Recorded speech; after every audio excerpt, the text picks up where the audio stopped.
नमस्कार, मैं विलास उर्पड़े फिर स्वागत करता हूं आपका आपके अपने web news channel supreme power पर। दोस्तों, हम देश प्रदेश, आपके जिले और आपके क्षेत्र से जुड़ी खबरों को प्रकाशित करते रहते हैं। तो आप हमारी खबरों को देखने के साथ साथ हमारे चैनल से सीधे जुड़ सकते हैं, सिर्फ और सिर्फ इस लाल बटन को दबाकर और हमारे चैनल को सब्सक्राइब कर।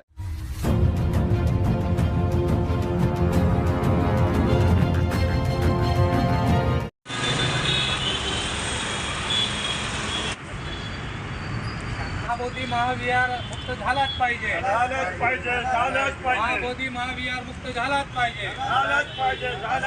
महाबोधी महाविहार मुक्त झालाच पाहिजे.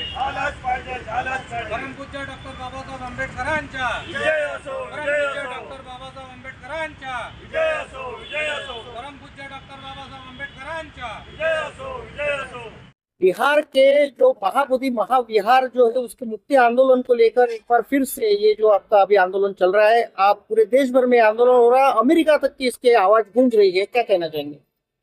नहीं, ये आवाज़ तो गूंजेंगी और आगे तक जाएंगे, क्योंकि महाबोधि महाविहार यह बुद्धों का विहार है और तथागत गौतम बुद्ध को वहाँ पर ज्ञान प्राप्त हुआ था।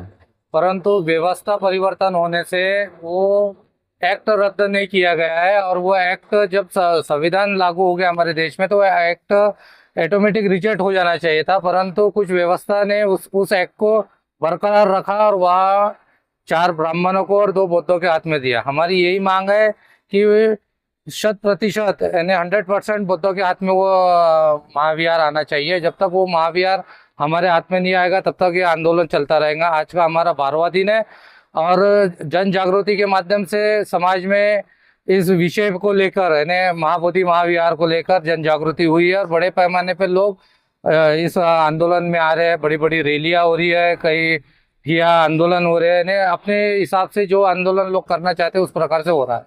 देश भर के धार्मिक स्थलों को यदि हम देखें तो कहीं पर भी ऐसा जो महाविहार का मामला है वैसा मामला कहीं दिखाई नहीं देता है। जो धार्मिक स्थल जिस समुदाय का है उसी समुदाय के वो कस्टडी में रहता है, उसी की वहाँ पर मतलब कमिटी रहती है। लेकिन महाविहार को लेकर, महाबोधि महाविहार को लेकर ये जो अवधारणा बनाई गई है, कमिटी बनाई गई है जिसमें हिंदू और बुद्ध जो लोग उसमें शामिल किए गए हैं, ये आखिर क्यों हुआ ऐसा? और इसके लिए जो मुक्ति आंदोलन आप चला रहे हैं ये कब तक आप चलाने वाले? ये आंदोलन, ये महाबोधि महाविहार ये बौद्ध का आस्था का स्थान है और ये जो व्यवस्था है ये व्यवस्था नहीं चाहती कि बौद्ध के विचार यहाँ और ज़्यादा पैमाने पे बढ़े। यानी देश विदेश में तो जा रहे हैं पर अपने भारत में ये विचारधारा को वो फैलाना नहीं चाहती है। इस वजह से उन लोगों ने ये षड्यंत्र किया और ब्राह्मणवादी लोगों को वहाँ पर घुसा के अंधविश्वास पाखंडवाद वो लोग कर रहे हैं। हमारी यही मांग है भीमसेना की ओर से कि जब तक वो महाबोधि महाविहार मुक्त नहीं होता ये आंदोलन निरंतर चलता रहेगा। यहाँ पर लोगों का आना जाना चल रहा है, लोगों में जागरूकता फैल रही है और लोग ज़्यादा पैमाने पे इस आंदोलन में आ रहे हैं। इसके पहले भी भंते सुरेश ससाई जी के नेतृत्व में मुक्ति आंदोलन चलाया गया था महाबोधि विहार के लिए, लेकिन उसमें कोई नतीजा नहीं आया। उस समय जो लोग इसमें प्रखरता के साथ में आंदोलन में उतरे थे उन्हें बाद में कमिटी में मतलब सहभागी किया गया तो वो शांत हो गए, ऐसा कहा जाता है।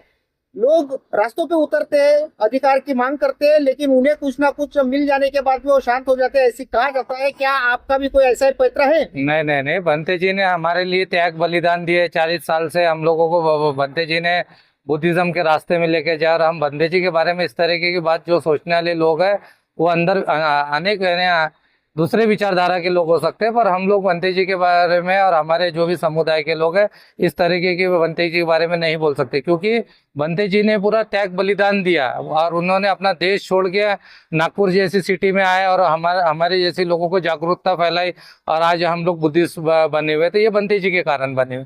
तो ये जो बोलने वाले लोग हैं बोलते हैं ये बात तो होती रहती है कि कहीं कम ज़्यादा होता रहता, पर मुझे ऐसा लगता है कि जो व्यवस्था है ना, जो सरकार चल रही है, तो ये सरकार के षड्यंत्र रहता है ये आंदोलन तोड़ने का।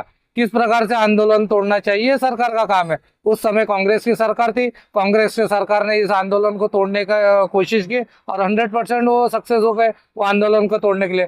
परंतु अभी जो आंदोलन हो रहा है ये कोई सरकार क्या कोई विचारधारा इस आंदोलन को नहीं तोड़ सकती। इसलिए नहीं तोड़ सकती क्योंकि ये आंदोलन बौद्ध गया से शुरू हुआ है और जो आंदोलन बोध गया से शुरू हुआ और वहां पर लोग बैठे हुए हैं, तो मुझे नहीं लगता कि आंदोलन कहीं रुक जाएगा या कोई तोड़ने की कोशिश कर सकता है। यहाँ आंदोलन निरंतर बढ़ता रहेगा।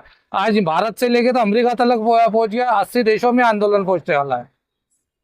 केंद्र में सत्ताधारी पार्टी बीजेपी के साथ में महायुति में जो अम्बेडकरवादी दल है उसके नेता रामदास आठवले जैसे नेता जो राज्य मंत्री है, कैबिनेट में राज्य मंत्री है सामाजिक न्याय विभाग के, वो कुछ बोल नहीं पाते ऐसे विषयों में, क्या कारण है?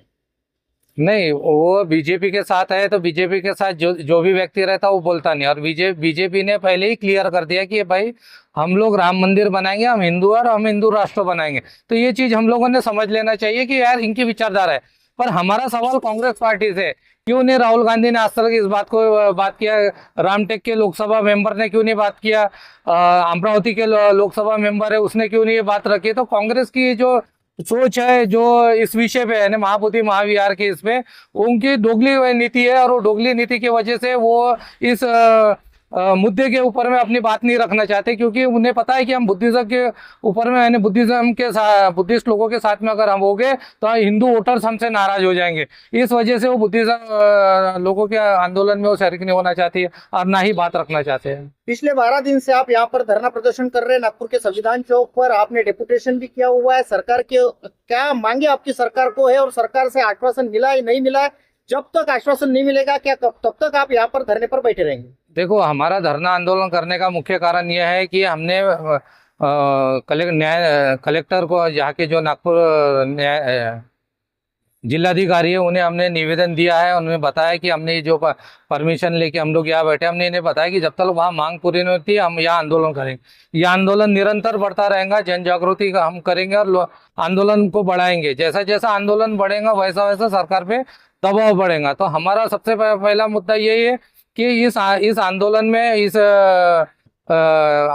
ज़्यादा से ज़्यादा लोग आए। जैसे ज़्यादा से ज़्यादा लोग इस आंदोलन में आते रहेंगे तो ऑटोमेटिक हम सरकार पर दबाव बनाने की कोशिश करते जाएंगे।